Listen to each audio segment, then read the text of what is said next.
Bueno, pues muchas gracias, muy buenas tardes tengan todas y todos ustedes. Muchas gracias también por atender la convocatoria a esta conferencia de prensa, donde queremos compartir con ustedes no solamente una reflexión, sino los avances de una investigación que estamos realizando a nivel nacional de cara a no solamente las jornadas electorales del próximo domingo, sino la situación de debilidad institucional y de conflicto social que existe en nuestro país. Voy a presentarles avances de esta investigación a nivel nacional y vamos a poner un ejemplo específico en el caso del estado de Guerrero sobre la problemática de riesgos y conflicto de cara a la elección del próximo 7 de junio, el próximo domingo. Como ustedes saben, esta es una información que todo el mundo tiene. Estas elecciones participarán o deberían de participar 8.5 millones de ciudadanas y ciudadanos mexicanos inscritos en la lista nominal, en la que concurrirán 10 partidos políticos, de los cuales 3 están buscando su registro por primera oportunidad. Se han registrado 2 coaliciones, una parcial y una flexible, la primera representada por el Partido Revolución Institucional y el Partido Verde con 250 candidaturas, otra flexible entre el PRD y el Partido del Trabajo con 100 candidaturas comunes, y están en disputa 9 gubernaturas, 500 diputados federales, 600 diputados locales, 887 ayuntamientos y jefes delegacionales, y 20 juntas municipales en el estado de Campeche. Como una parte innovadora en este proceso electoral, participarán 22 candidatos independientes con registro, algunos de ellos con posibilidades reales de ganar las elecciones, y se invirtieron 5.700 millones de pesos asignados a los partidos para el proceso electoral en una jornada en la que deberán instalarse 153.500 casillas, que representan 9.000 casillas más de las que se instalaron en la elección intermedia de hace 3 años, en el 2012. Ahí tienen ustedes claramente ubicados el mapa electoral, y solamente quisiera destacar el caso de Chiapas, que en la elección local, la elección intermedia en el estado de Chiapas, no se celebrará este domingo la elección. Sí, todo el mundo, hay una confusión ahí. Esa elección se celebrará hasta el 13 de julio, 19 de julio,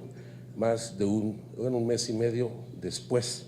de lo que se realice esta jornada electoral. Y contamos de manera específica, ya por entidad federativa, el tipo de elección que se registrará. Ahora bien,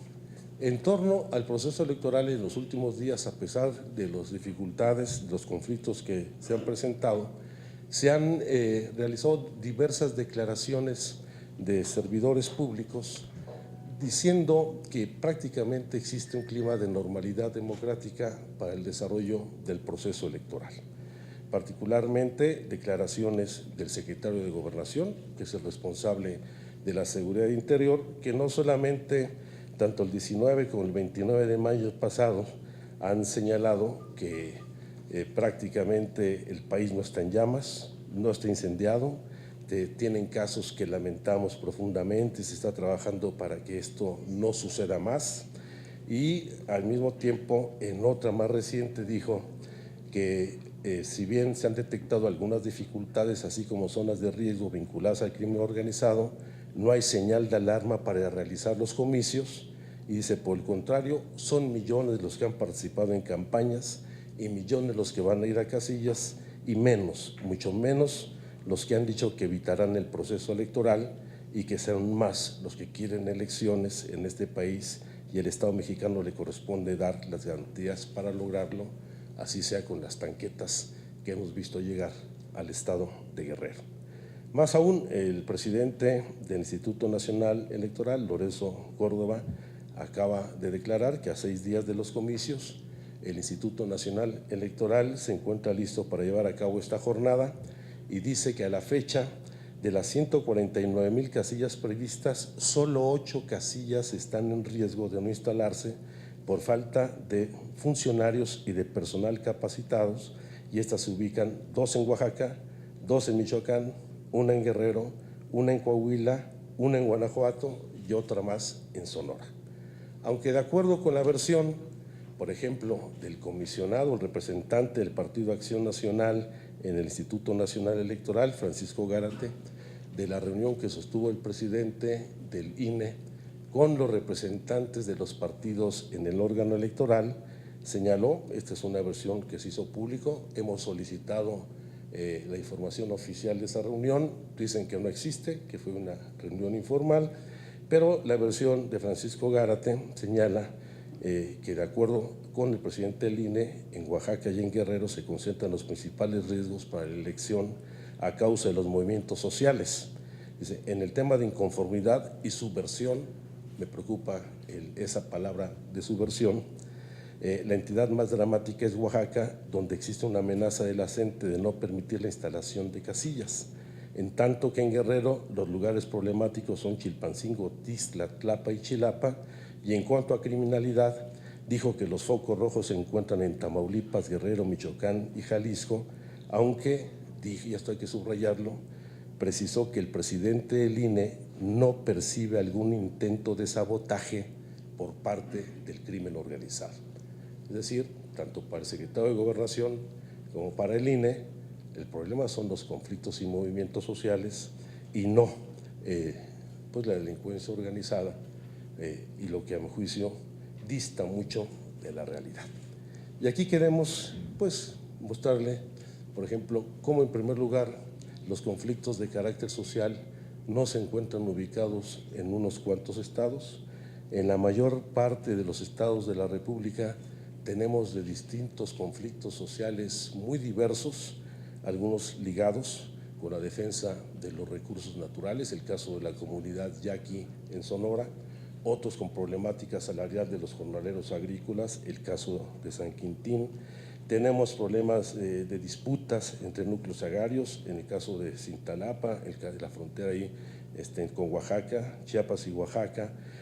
problemas con la construcción de obras hidroeléctricas, el caso del Zapotillo en Jalisco, el caso de la central hidroeléctrica en Naranjal en Veracruz, lo que da cuenta de que la problemática social es mucho más compleja en el país. Y prueba de ellos, esta es una parte de los avances de esta investigación, es el registro solamente del número de organizaciones sociales que se movilizaron en el país en el año 2014, en las que tenemos registradas, tenemos el dato de 2014 porque se está actualizando el de 2015, no tenemos toda la información de lo que va en los primeros 5 meses de este año, pero durante 2014 se movilizaron un total de 315 organizaciones sociales con demandas muy diversas, particularmente las 3 más importantes, 85 en el Distrito Federal, 44 en Guerrero, 33 en Oaxaca, pero también de manera muy sintomática, más allá de Chiapas, que está siempre señalado por parte de la autoridad como uno de los estados más conflictivos, aparecen Zacatecas, Michoacán, el Estado de México y otros. Y bueno, en el Estado de México, pues lamentablemente también la visión del gobierno del Estado ve que este tipo de conflictos son hechos aislados.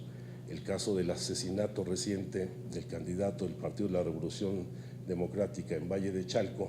es muy lamentable la declaración del gobernador del Estado de que se trata de un hecho aislado cuando hay una problemática y conflicto mayor. Y estas organizaciones durante 2014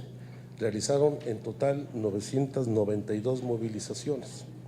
que si bien, como es lógico y como ha sido tradicional en nuestro país, la mayor parte de estas movilizaciones se concentran en el Distrito Federal, son 236, que representan menos del 20%, ya las movilizaciones se empiezan a concentrar no en el centro del país, sino en prácticamente todo el territorio nacional, destacando Guerrero, Oaxaca, Michoacán, Chiapas y Sonora, y 444 movilizaciones en el resto de las entidades federativas, lo cual da cuenta de un fenómeno distinto a lo que venía sucediendo en años anteriores, donde era la región centro del país y particularmente la capital de la República la que concentraba el mayor número de movilizaciones de carácter social por distintas demandas en el país. de modo tal de que hemos registrado estas 992 movilizaciones que van ligadas también a otro tipo de problemáticas, de ahí de que no se concentren solamente en el Distrito Federal. El caso específico de conflictos laborales con las empresas mineras que se dan justamente en donde está realizándose la explotación de este recurso de la nación por empresas particulares, destacando, por supuesto, los casos de Sonora, de San Luis Potosí, de Coahuila, Oaxaca, Chiapas, que es donde mayor tensión social existe, no solamente por daños ecológicos como el que se han presentado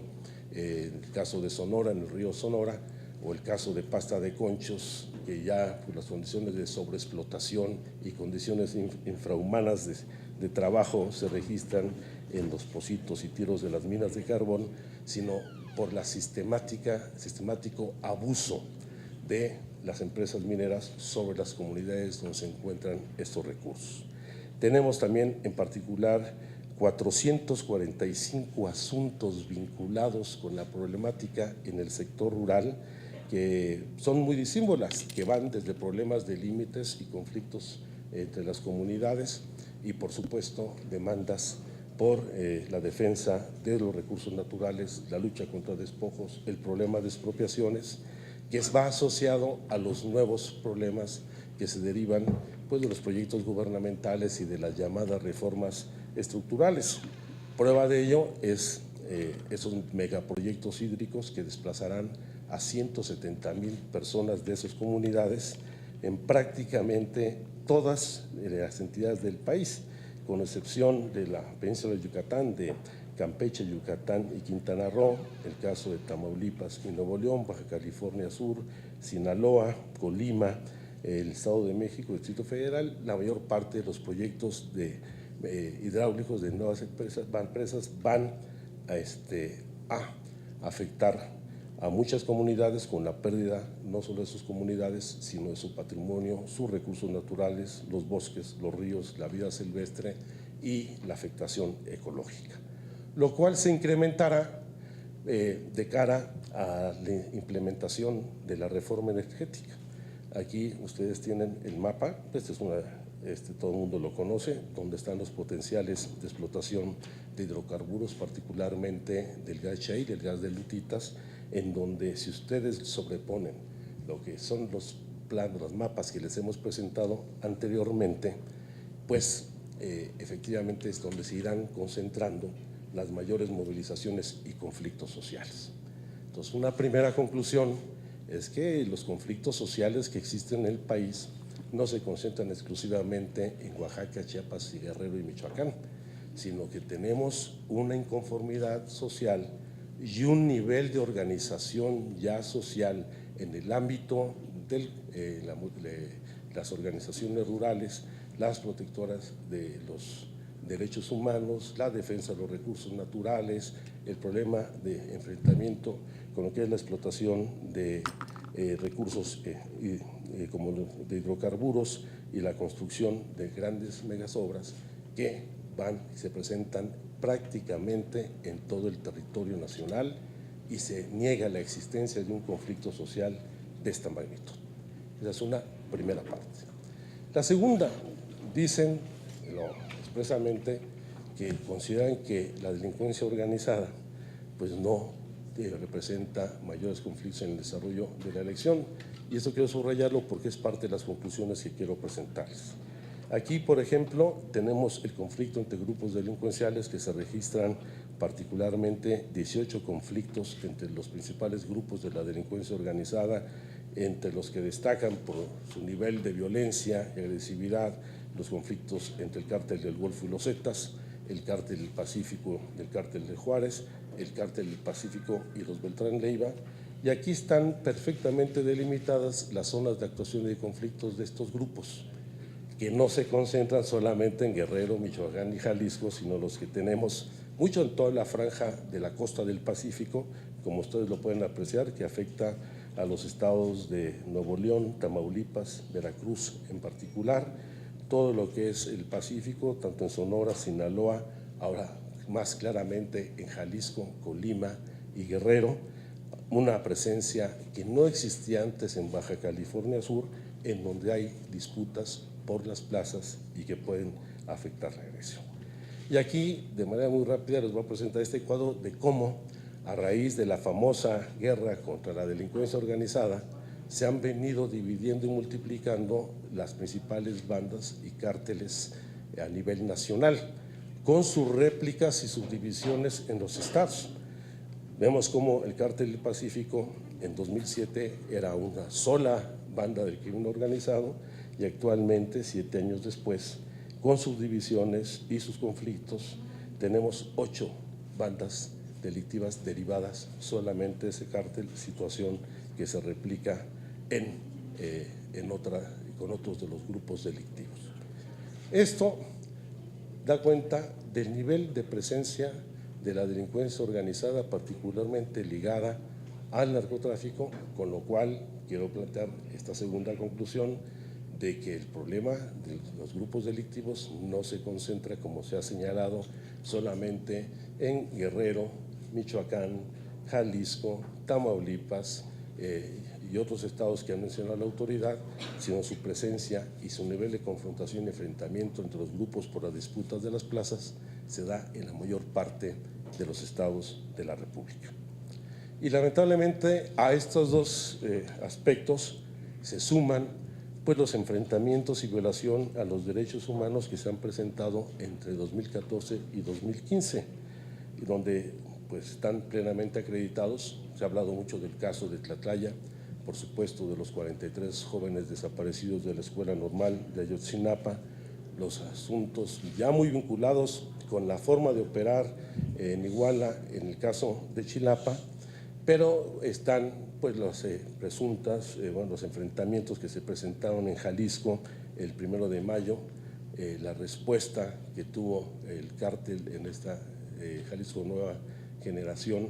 el enfrentamiento que posteriormente estuvo su réplica en Ecuandureo, en Michoacán, los problemas en Colima, en Apatzingán, Michoacán, en Tejupilco y Tlatlaya, en el Estado de México, y en el caso de Reynosa, Matamoros y Vallehermoso, en Tamaulipas. Son conflictos severos de enfrentamiento que impactan a regiones ya muy bien definidas en el país. Y a este nivel ahora se suma, lamentablemente, un asunto que parecía erradicado de nuestros procesos electorales, que es la violencia electoral, en donde en 13 estados se han registrado por lo menos 70 hechos que involucran homicidios, secuestros, ataques armados, agresiones físicas, robos, quemas de casa y vehículos durante el desarrollo de actividades político-electorales. Y no se dan solamente en los casos donde ha habido afectación a las instalaciones del Instituto Nacional Electoral. Vemos el caso específico en Sonora, vandalización de las oficinas de la candidata gobernadora del PRI, el PANAL y el Partido Verde en Sonora, el asesinato de 2 militantes del PAN en el municipio de Peto, en Yucatán, el asesinato de candidatos y dirigentes de distintos partidos políticos en 13 estados de la República, regresando prácticas ahora hasta con la presencia de grupos porriles al servicio de candidatos que están generando pues, conflictos como el que conocimos en Coajimalpa, en el Distrito Federal, donde teníamos años de no registrar una situación de esta naturaleza, al igual que hasta el robo de las oficinas, el asalto a las oficinas de la candidata de Morena en la delegación de Coyoacán y otros enfrentamientos en entidades de la República. Aquí están el caso de los 18 candidatos y dirigentes asesinados. Hay cifras que pueden llegar hasta 21, estamos confirmando los datos. Y un asunto que poco se le ha dado importancia, que son las amenazas a candidatos para que se retiren de las campañas electorales. Esas amenazas las realizan particularmente pues, los grupos de la delincuencia organizada, donde dicen que ya está resuelta la elección y que tal candidato de tal partido tiene, pues es el que va a gobernar tal municipio. Es decir, por decirlo de manera muy concreta, son amenazas ya muy pocas denunciadas que van asociadas justamente a buscar el que la delincuencia organizada mantenga el control territorial, no solamente en algunos municipios, sino en otras regiones del país. Y a ello queda mucha evidencia, pues ya con las agresiones específicas que se han registrado en el Instituto Nacional Electoral, que está en el caso de Veracruz, donde hubo artefactos explosivos, lo que vimos en también artefactos explosivos en Puebla, la destrucción de materiales electorales en Oaxaca y en Guerrero. Ahí faltó el caso de Guerrero, no sé por qué no trae lo de Tlapa en particular, y el caso de Chiapas, que además tiene esta peculiaridad que la elección se realizará 45 días después y que seguramente ya el nivel de tensión que existe en Chiapas se incrementará de manera significativa en las próximas semanas posteriores, o las semanas posteriores a la jornada electoral. Pues entonces hay una tercera conclusión: no hay un escenario de normalidad democrática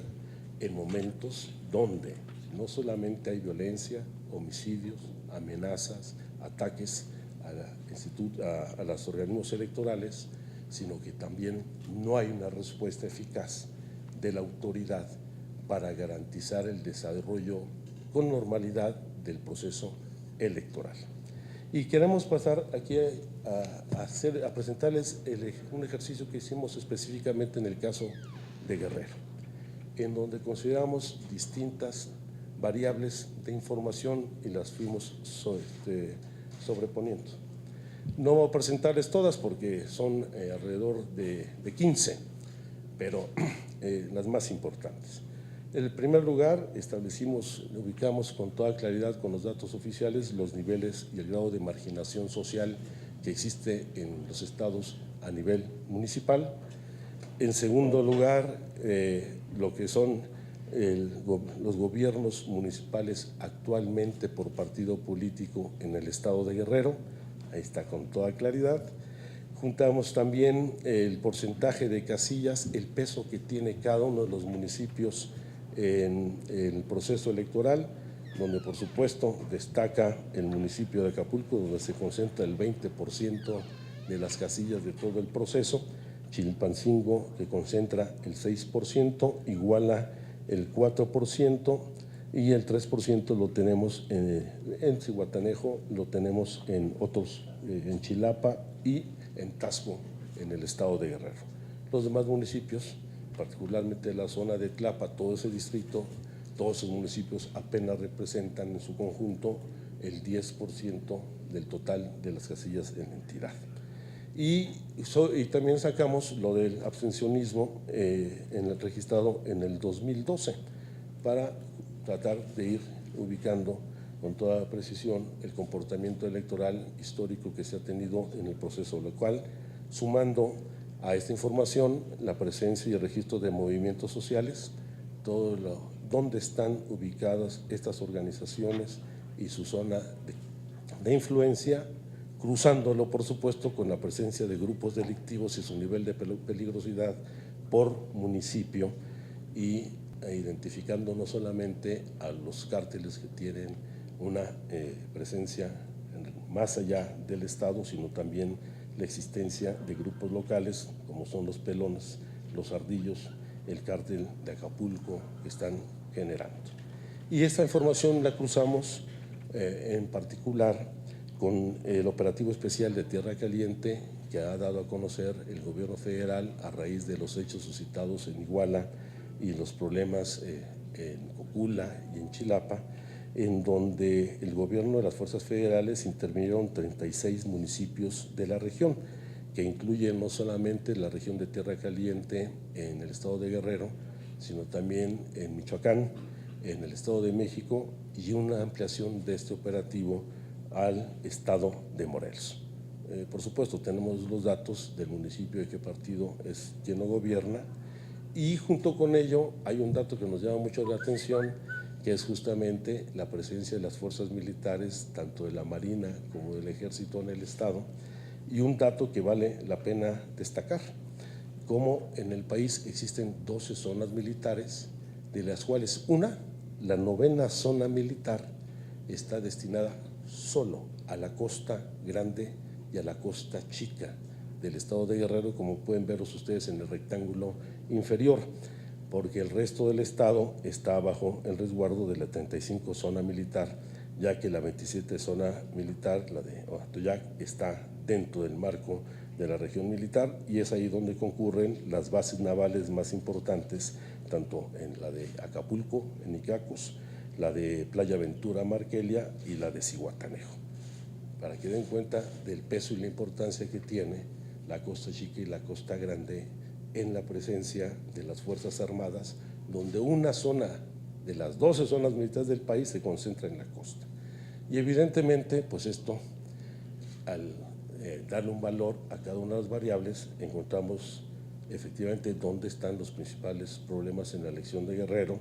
destacando el caso de Acapulco, Chilpancingo, Atoyac de Álvarez, Tlapa e Iguala, donde efectivamente ahí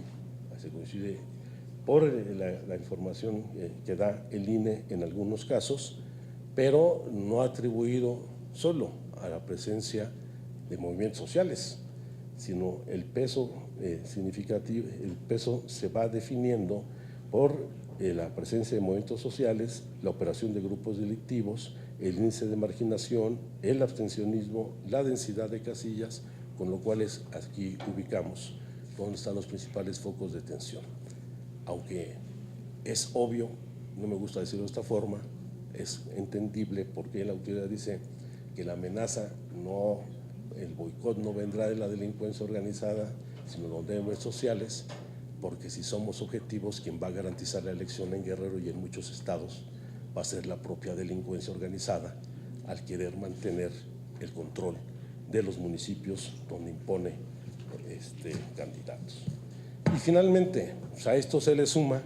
pues una evidente debilidad institucional, esta crisis del Estado, en donde en primer lugar las campañas electorales se han teñido por una guerra sucia, donde todo el mundo se acusa de corrupción, donde hay un dispendio ilegal de recursos públicos y privados,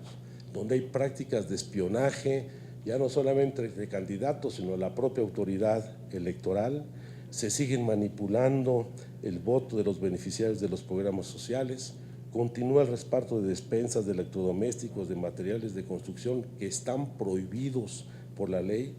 se suma la violencia generada por estos grupos de golpeadores al servicio de candidatos y al mismo tiempo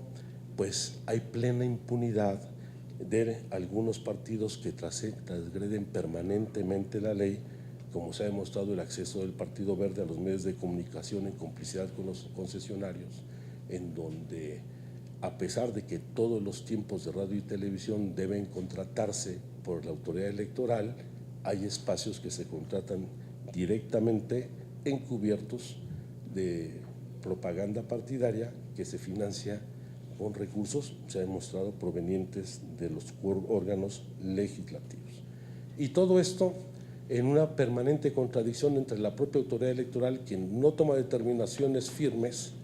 como podría ser el retiro del registro del Partido Verde, o las que toma son revocadas por el Tribunal Electoral del Poder Judicial de la Federación, lo cual evidentemente muestra,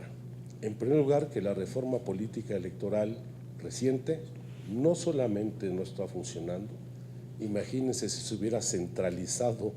toda la organización del proceso electoral, hoy tendríamos una crisis mayor, porque la actual autoridad no solamente ha sido desbordada, sino tiene un profundo descrédito. Y pues parte de esta debilidad institucional pues es también la muestra de que ni siquiera la autoridad federal puede aplicar la ley, como es la suspensión indefinida de la evaluación educativa, que qué bueno, nos da la razón de que era una reforma mal hecha y que por eso no se puede instrumentar, lo cual pues va a generar todavía un escenario más peculiar el próximo domingo, no solamente porque si analizamos todas las encuestas hasta ahora publicadas, que además todas tienen resultados disímbolos y contradictorios, solamente hay dos datos en los que coinciden todas las encuestas. Hay unas que dan ganador a un partido en una delegación política por 10 puntos o más de diferencia, y otras en el mismo lugar en el sentido diferente respecto a otros partidos. Pero hay dos datos que son los más significativos y los únicos en los que coinciden las encuestas. Uno, el nivel de rechazo a ser encuestado, que llega incluso, como en el caso del Excelsior y otros periódicos, arriba del 50% de las personas no aceptan ser encuestadas. Es un rango que está oscilando entre arriba del 30%, del 30 al 50%, y el segundo dato en el que coinciden las encuestas es en ese porcentaje de la población que dice que aún no sabe que va a votar o que va a anular su voto, que también oscila en un promedio superior al 30% de los encuestados, lo cual pues va generando una tendencia junto con las campañas, yo digo algunas campañas legítimas de inconformidad por el voto nulo o por la abstención consciente, pues va a generar un escenario de muy baja participación electoral donde podría tenerse un altísimo porcentaje de abstención. Si hacemos el análisis de los últimos procesos electorales en elecciones intermedias, el promedio de abstencionismo oscila en el 57%. Un escenario conservador es que hubiera una abstención del 60%. Suponiendo, sin conceder, que algún partido o coalición de partidos llegara a obtener, en el mejor de los casos, el 40% de la votación, estaría teniendo una sobrerepresentación que le permitiría tener más del 50% más uno de los diputados en la Cámara Federal, con apenas el 13% de los ciudadanos inscritos en el listado nominal de electores. ¿Qué significa esto? Una profundización de la crisis de legitimidad de lo que son los órganos de representación popular en nuestro país. Y se le agregan dos elementos. Uno, que la asignación de los votos, digo, de las curules, se da sobre la votación válida emitida, va a favorecer la sobrerepresentación de las minorías mayores, al tiempo de que, al haberse establecido, son de las causas por las que votamos en contra de la reforma política, esta cláusula de 8% de sobrerepresentación y 8% de subrepresentación, podría permitirle a una coalición de partidos tener mayoría absoluta en la Cámara de los Diputados. Entonces, el escenario para esta jornada electoral es muy interesante. Yo estoy convencido de que habrá un cambio sustantivo después de este domingo 7 de junio, la presencia de candidatos independientes competitivos, el asunto de las tensiones sociales, la debilidad del Estado, el descrédito de los partidos, el colapso ya prácticamente del actual sistema de partidos que no representan a la sociedad, buscará nuevas formas de participación o requerirá de nuevos mecanismos de relación de la sociedad con su autoridad y particularmente de su participación en los procesos electorales. Así es que esa tesis de que no pasa nada, son hechos aislados, de que todo está bajo control, que no hay señales de alarma, como lo dice la propia autoridad, y que solamente son 8 casillas las que faltan, las que están por verse y se instalan, pues distan mucho de la realidad. Y por eso, aunque no hemos concluido la totalidad del estudio que publicaremos próximamente, quisimos darles a conocer estos avances y sus vínculos que tienen con la jornada electoral del próximo domingo. Estamos aquí a sus órdenes. Gracias. Buenos días, senador. Un factor importante en esta elección será el Distrito Federal. Sí. Y me gustaría conocer su opinión sobre algo que tampoco se había visto, el nivel de conflictividad que se ha dado en las campañas de las delegaciones y el suceso del día de hoy, del suicidio del secretario de Finanzas del Distrito Federal. Al parecer, las indagaciones dicen que fue suicidio, pero el contexto también es muy duro, ¿no? Es el secretario de Finanzas y muere en las instalaciones del partido, ¿no? ¿Qué opinión tiene sobre esto? Bueno, yo no quisiera en esta segunda parte especular sobre el lamentable deceso del secretario de Finanzas del Partido de la Revolución Democrática del Distrito Federal. Incluso he conversado hoy en la mañana con algunos compañeros dirigentes, entre ellos el presidente del PRD en el Distrito Federal, y evidentemente pues no queremos contribuir a la especulación, pero sí queremos una investigación que dé certeza de esta situación. Yo era una persona calificada, un profesionista con nivel de doctorado, reconocido por su desempeño profesional en distintas áreas de la administración pública. En lo personal no tuve mayor trato con él, pero sí no quiero hacer ninguna especulación por las implicaciones que esto tiene. Mejor esperemos a que la autoridad dé una información oportuna, confiable y rápida, lo más pronto posible. Y sobre los asuntos de enfrentamientos en el Distrito Federal, pues realmente son lamentables, porque el nivel de civilidad al que habíamos llegado en las elecciones en el Distrito Federal había permitido a que fueran las elecciones locales con el menor nivel de impugnaciones registrados en el ámbito nacional. Si ustedes analizan los procesos electorales de 1997 al 2012, la entidad que menos impugnaciones y conflictos electorales había registrado era el Distrito Federal. Y ahora no solamente hay impugnaciones de carácter legal, sino hay impugnaciones de carácter penal.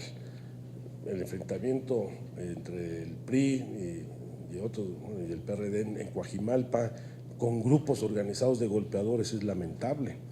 El asalto a la casa de campaña de la candidata de Morena en Coyoacán no se había presentado una situación de esta naturaleza. La última fue el asalto a la casa de Xóchitl Gálvez en la campaña de gobernadora en Hidalgo. Eso eran hechos ahí sí aislados, enfrentamientos y conflictos durante el desarrollo de eventos electorales en Gustavo Amadero, en Iztapalapa, en Cuauhtémoc, en otras delegaciones, pues es lamentable. Y aquí yo creo que ahí hay una doble responsabilidad. Una de la autoridad electoral, que al igual que el INE debe asumir sus responsabilidades para garantizar el desarrollo de las campañas. Hoy aparece una declaración del INE señalando que ellos no son los responsables de la seguridad en el desarrollo de la contienda. Nada más que se les olvida una cosa: ellos son la autoridad durante la jornada electoral, y esa autoridad se le asignó al Instituto Nacional Electoral para evitar que efectivamente fueran las autoridades, cualquier otra autoridad, los gobernadores, los presidentes municipales, el propio presidente de la República, quien pudiera hacer uso de la fuerza pública durante la jornada para incidir en los comicios. Entonces no puede eludir su responsabilidad del INE, que tiene la facultad de requerir la intervención de la fuerza pública en los lugares donde considere convenientes. Pero también hay que señalar que hay responsabilidades a lo largo del proceso de los gobiernos locales. En el caso del Distrito Federal no cabe la menor duda que es del gobierno central, porque pues, la policía y todos los cuerpos de seguridad dependen directamente del jefe de gobierno y el secretario de Seguridad Pública, y en el caso de los estados, pues son tanto policías municipales y estatales, donde a final de cuentas son los gobernadores los responsables de garantizar que el proceso se desarrolle en plena tranquilidad. Y creo que en algunos casos ha habido omisión específica que ha permitido el desarrollo de estas prácticas. Pues por lo menos del secretario de Seguridad Pública. Yo creo que aquí no creo que sea una responsabilidad directa del jefe de gobierno, porque ahí, en el caso de Coajimalpa, la responsabilidad directa era sobre el jefe de sector. Por la hora, el lugar donde se presentaron los hechos, evidentemente el jefe de sector debe haber estado informado. Más o menos conozco cómo funcionan estas cosas. Ahí es obvio que hay un problema de operación ahí con el jefe en ese sector en particular. Carlos Cordero, de la Agencia Cuadra. Senador, buenas tardes. Me gustaría pedirle, por favor, que precise cuál sería entonces su planteamiento para que se garantice el derecho a ejercer el voto y la seguridad de los ciudadanos que fungirán como funcionarios de casilla. Ayer el diputado Fernando Belauzarán, del PRD, se pronunciaba ante el Consejo General del INE que la Federación tiene la obligación de garantizar que se ejerza el derecho al libre voto. ¿Cómo se lograría esto? Aplicando entonces la fuerza de Estado para no dejar la inminente amenaza de que unos cuantos impidan que se realice las elecciones en algunos puntos del país. Y en otro punto, me gustaría conocer también su reflexión sobre la ruta que ha tomado el país para llegar a la democracia. ¿Es necesario, como la historia nos ha marcado, el costo de tantas vidas en cada proceso electoral? Por favor. Bueno, yo creo que la autoridad federal y la autoridad estatal deben garantizar el desarrollo pleno de las elecciones. Yo creo que la mejor fórmula para evitar la violencia durante el proceso electoral, aparte de que la autoridad cumpla con su responsabilidad, es que los ciudadanos salgan a votar. Si tenemos una ciudadanía muy participativa, es un elemento disuasivo para la violencia. Yo creo que esa es la mejor vacuna, es que haya una muy copiosa y amplia votación.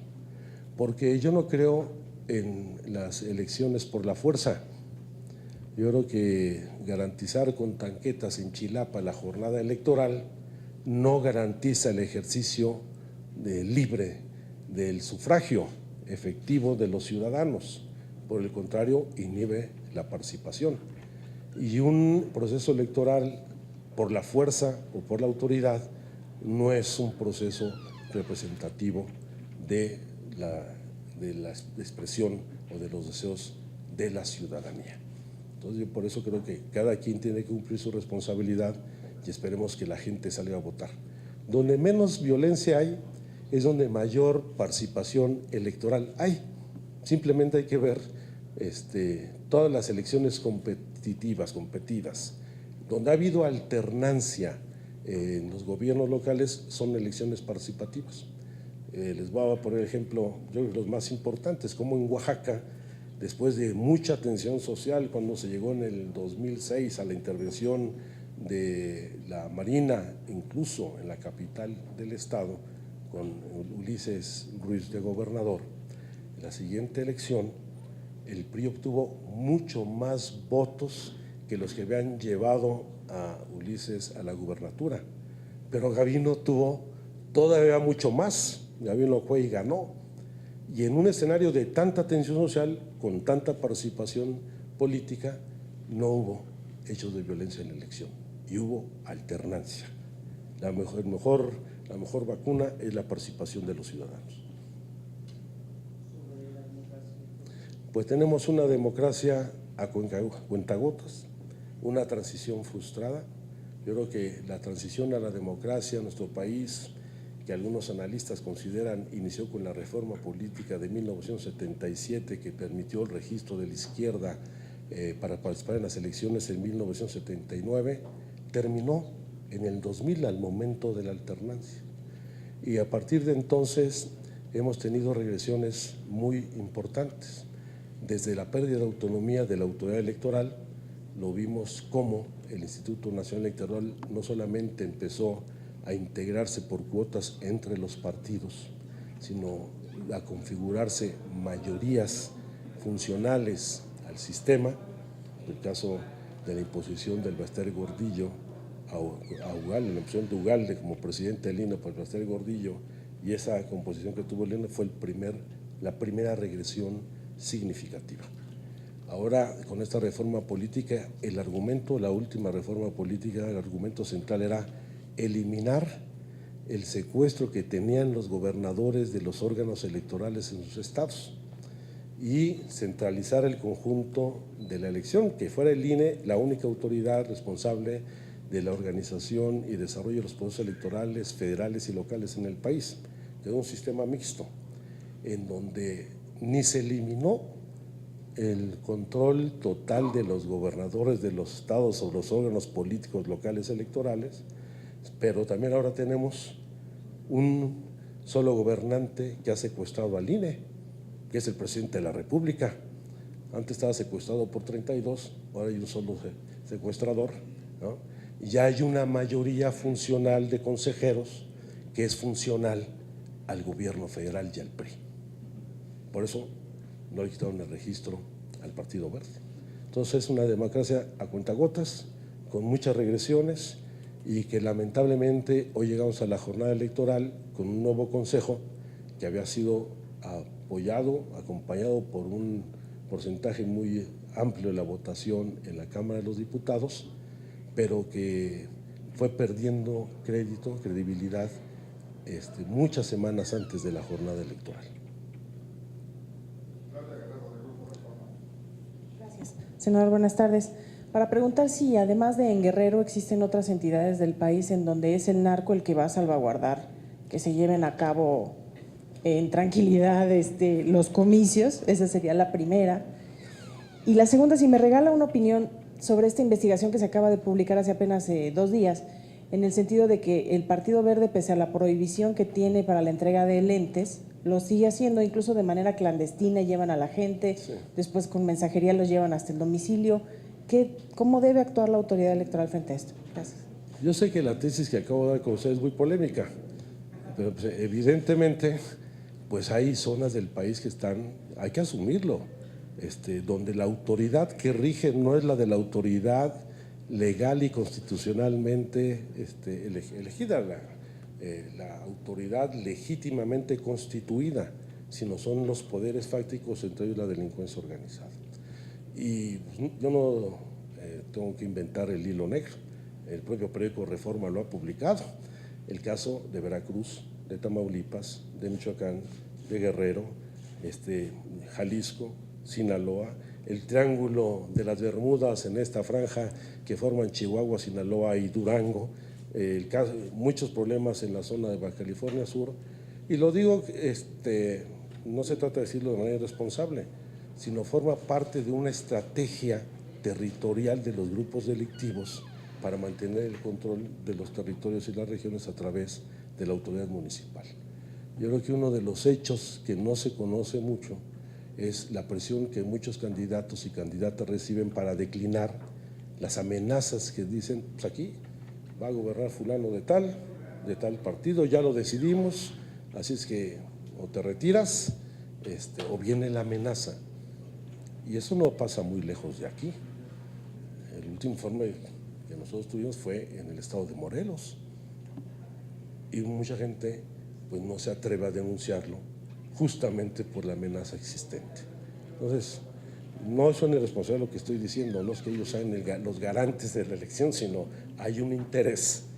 de estrategia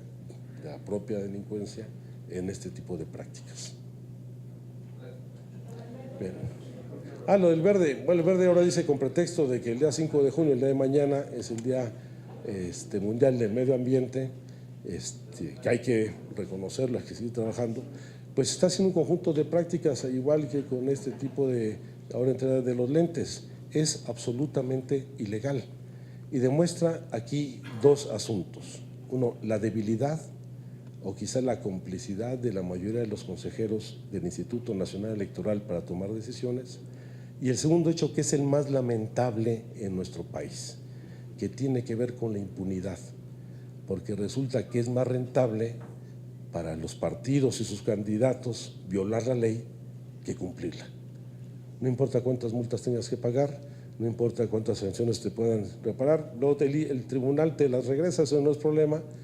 mientras tú alcances el objetivo de tener las posiciones políticas que persigues. Y creo que eso es lamentable. Bien, pues muchas gracias. Jaime.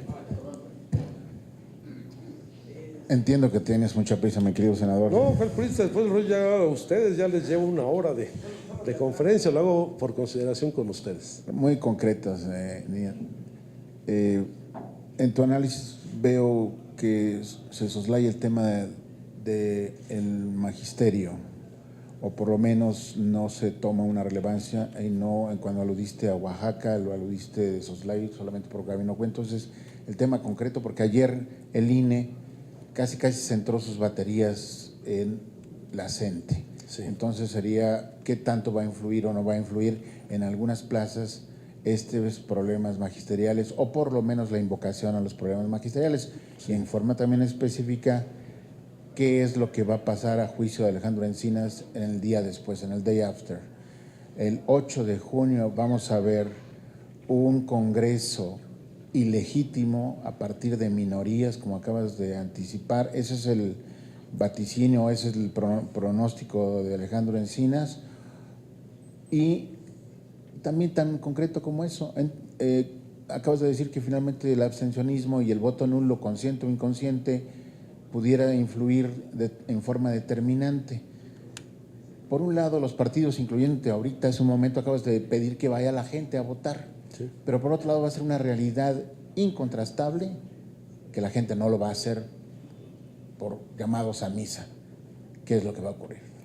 Bueno, no soslayo lo del magisterio. En todos los focos de conflicto que he presentado, he señalado la presencia de la CENTE no solamente en Guerrero, sino en Oaxaca y en Chiapas, donde son parte de los movimientos sociales más significativos.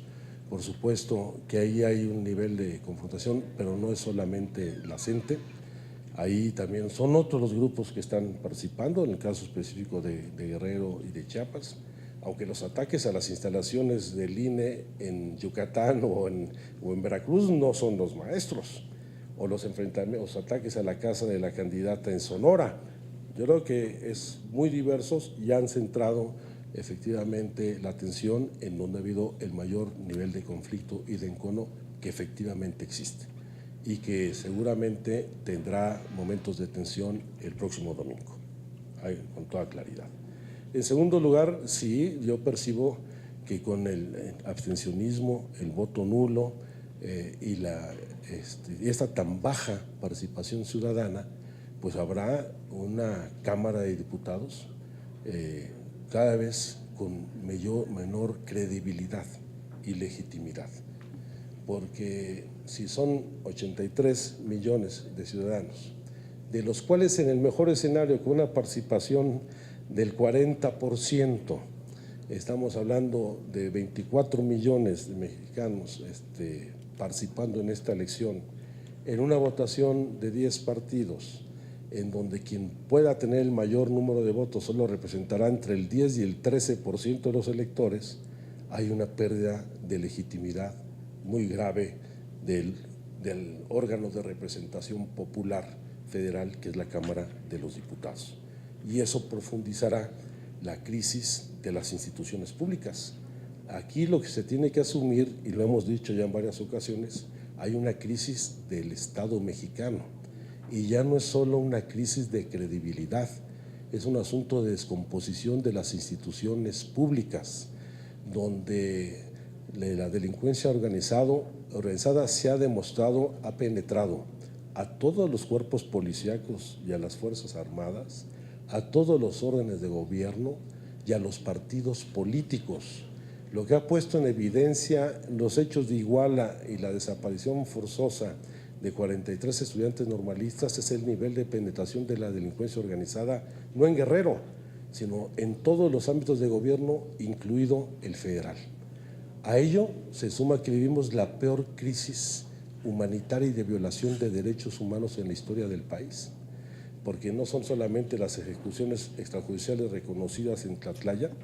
que ahora hay una rectificación de la Secretaría de la Defensa Nacional diciendo que no hay culpables, que es un hecho gravísimo cuando ya se ha acreditado la ejecución extrajudicial,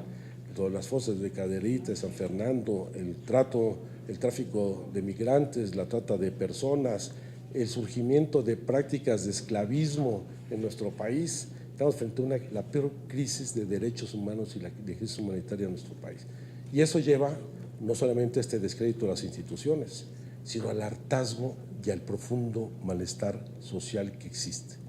La gente está harta, hay que decirlo, de la corrupción, de la impunidad, es la que favorece fundamentalmente la corrupción, y de los privilegios de la clase política, de los funcionarios públicos, de los dirigentes partidarios y de los representantes populares. Tenemos que asumirlo como tal. Y si esto no se resuelve a fondo en esta relación, este divorcio que existe entre la autoridad, la sociedad y los agentes de mediación, que son los partidos, esta crisis seguirá profundizándose. Pero habrá sorpresas el domingo, y el lunes nos amaneceremos seguramente no solamente con resultados que den cuenta de una recomposición política o de un nivel de inconformidad tal que rebase el 60% de abstencionismo de la jornada electoral, sino con triunfos que nadie desespere. Hay que ver el resultado, yo digo, de algunos candidatos independientes, y no solamente el caso de Nuevo León, el caso de ese joven en Zapopan, o el caso de Alfaro en Guadalajara, que es prácticamente un candidato independiente, aunque esté bajo las siglas de un partido político. Vamos a ver el resultado y la recomposición de la presencia de cada partido político a nivel nacional y en las elecciones locales que se presenten. El resultado del Distrito Federal va a ser muy importante, pero lo serán los resultados de todas las entidades donde está en juego la gubernatura en particular. Entonces, vamos a una buena reflexión a partir del domingo, pero estoy seguro que muchas cosas tendrán que cambiar en este país, sea cual sea el resultado de la jornada electoral. No es prisa, yo no os por ustedes. ¿Ya? Sale, muchas gracias a todos.